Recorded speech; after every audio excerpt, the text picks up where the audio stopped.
Hey guys and gals on YouTube, how y'all doing? Dave Floyd here, coming to you on the David-Laurie-Life channel, and we're just recently went over that Smith Model 27. So we'll share some of the other guns I have, not necessarily ones from that era, but from my past.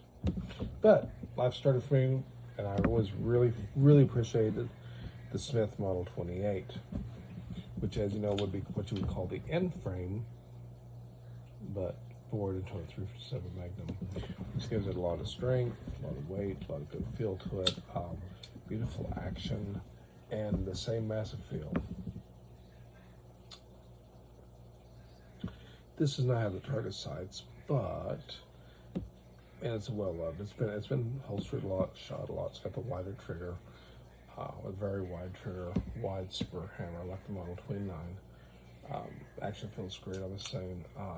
That's fired us a lot, and so this was fun. That I wanted a 27, but hey, the finish, if I want to carry the field, I'd rather have that anyways. Another one from the past to show that I like the style gun. It's a Model 19.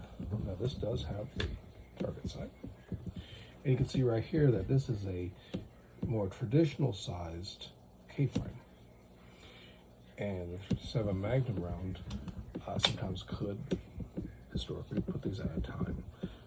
Very heavy loads of it, just punishing the gun. And I knew that would never shoot enough, but I didn't want to be that guy, so I usually just shot 30 plus power, or even just 38 specials in here. Now you see these, like the scrub marks there, where someone tried to remove rust. I think they did remove it. I think it's probably done with those fiberglass pencils they used to sell for, they call them rust erasers. I think that's where it's from. And it is dulled here on the back, to keep the glare down. But nothing wrong with the old Model 19. Smooth and light. Of course, when you get into these kind of sizes, the lightness not really there. It's still wider than Model 10, but the trigger feels very narrow, and especially compared to something like this. And so for me, I really like the feel of that. Anyways, let's go to the Model 27. So there it is. And got the front sight that I like, and nice wide trigger. Let's go ahead and clear.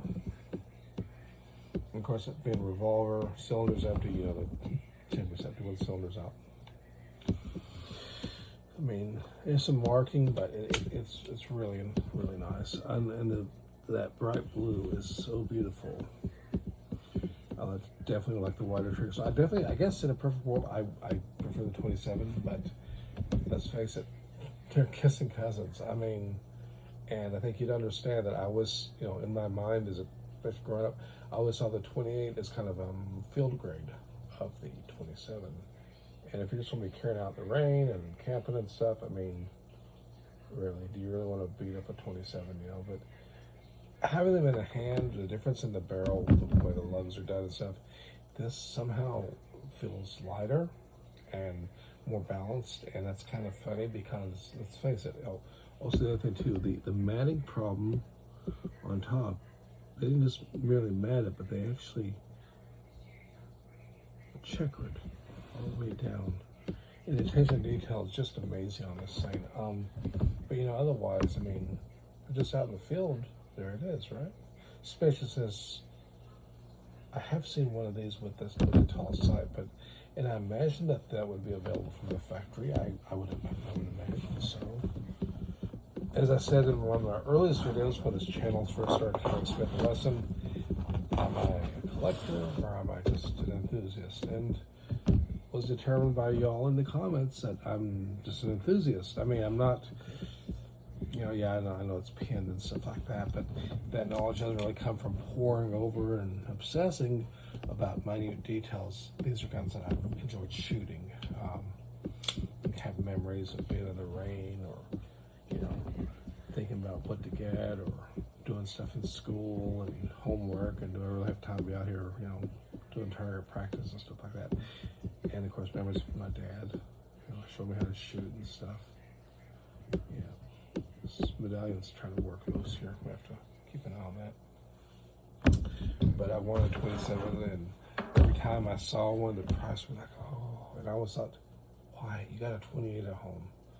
And after a while, I had a 4-inch 28, which I gave to my dad. But, you know, and as far as shooting and feel, this thing's great.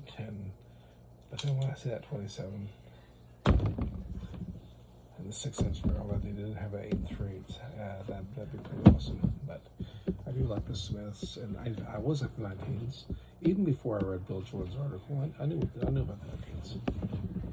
Nice light feel, and especially since I like the Model 10s. But my pick is definitely the big end frame. 27 is definitely more beautiful, and I like the feel. But my love is going to probably always be with the 28. I like it. Anyways, really appreciate the views and the great support, the comments out there. Y'all stay safe, guys. And until next time, ciao. Let me know what you guys picked up and what you have. Sorry, the camera and my little button, I messed up. It's on the same side. Y'all take care. Ciao.